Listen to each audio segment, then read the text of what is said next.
cherished viewers, welcome back to Sandy Home Recipe. If I'm about Sandy Home Recipe, so any day you can will share a video. Remember if you subscribe, now I share, now I like it. When me a notification bell say the video bia beto wa won sabeka. And the besua say be no bake ice cream cake. In fact, so what this ice cream cake ya? Won the ice cream be just no kwa. It can say a year the year. And I think with biscuit ne e ka ho no amana ye the more entia the year start. It first o the rubber ebe say we baking pie ni mu.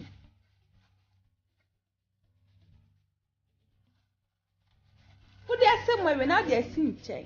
No we use 1/3 cup milk. Na fe the biscuit no. Wo the milk man wa hihye go baking pie ni mu.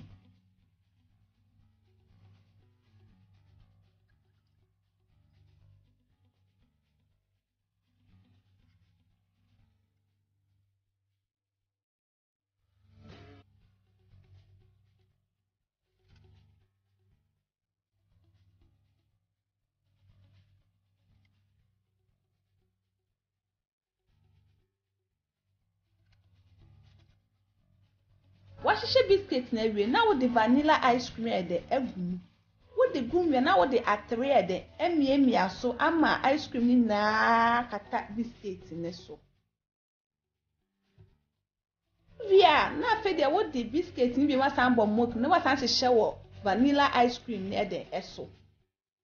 The biscuit ni was so we now with the chocolate ice cream so at the egg biscuit ne so. Now wa san the atre at the emi so ama chocolate ice cream na cover biscuit ni na de eso wo se uwie no a na fe de wa san den e di biscuit na bo milk ni wa san hye wo chocolate ice cream ni so to be esa kosita mani na den e besa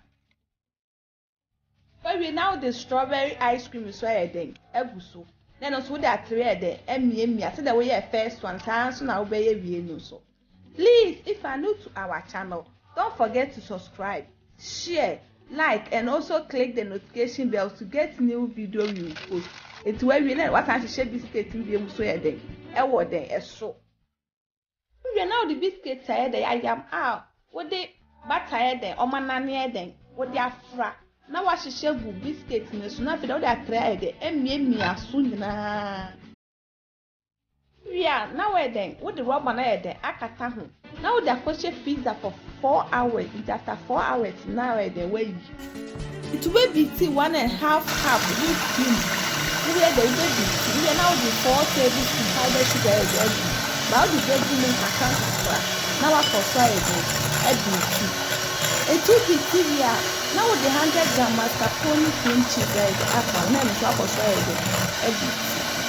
It's a mix TV and after the egg with the sea in chain.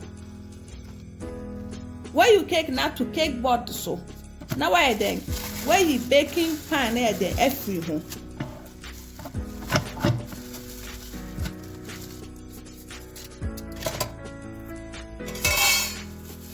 We are now what spread the cream na here there with that cover cake in the window na.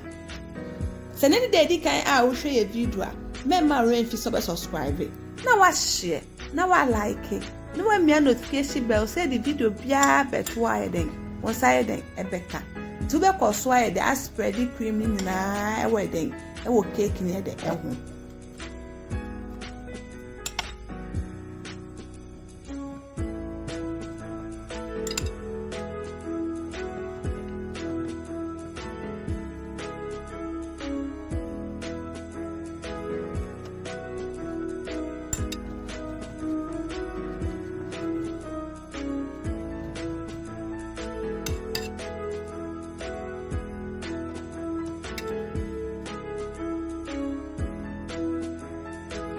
Spread the cream no ho awie no wa clean no wa fa ice cream biscuit na eden wa twam wi na wa eden wa wai mu wie na fe de eden wo de decorate eden e wo cake ne ho nti stay apesa we na wa eden wa ye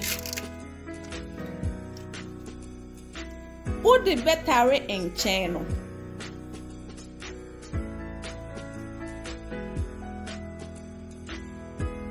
wo de terry en chain na we na wo de bia eden esi mfimfin na afa de wo de strawberry a watwitwa ye de ahyehye enchenchen ne ba no enye for so pa on fa ye de enka ho nti wo de ba je enchenchen ne nyina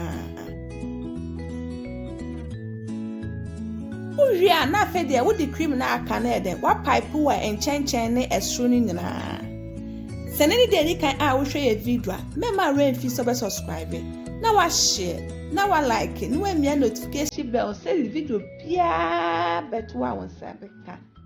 Please, if you are new to our channel, don't forget to subscribe, share, like, and also click the notification bell to get new video we will post.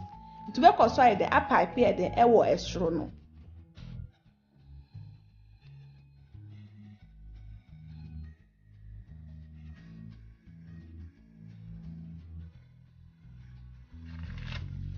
Pipe we are now with the ice cream then agugu biscuit ne so.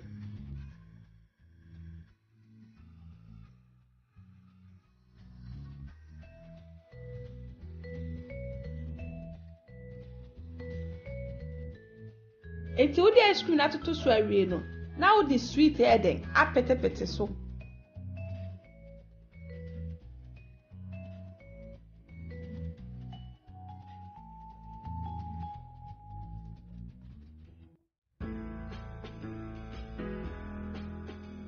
We are now the strawberry syrup and it chocolate syrup then I decorate or ice cream near the eso.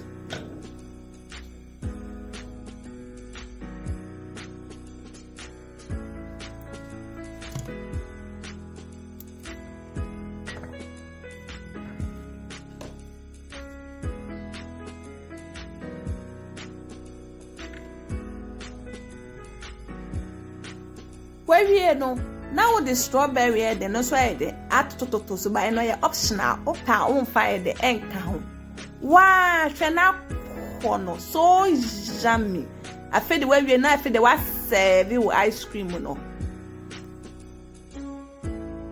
Please, if you are new to our channel, don't forget to subscribe, share, like, and also click the notification bell to get new video we will post. So then the kan a we share video, remember rain fi so subscribe. Now wa share, now wa like, and when me notification bell no, say the video bia beto a won sabeka. Wow, this ice cream is so yummy. In fact, ice cream near the pa, ice cream biscuit way, the pa. Now this our no bake ice cream biscuit cake.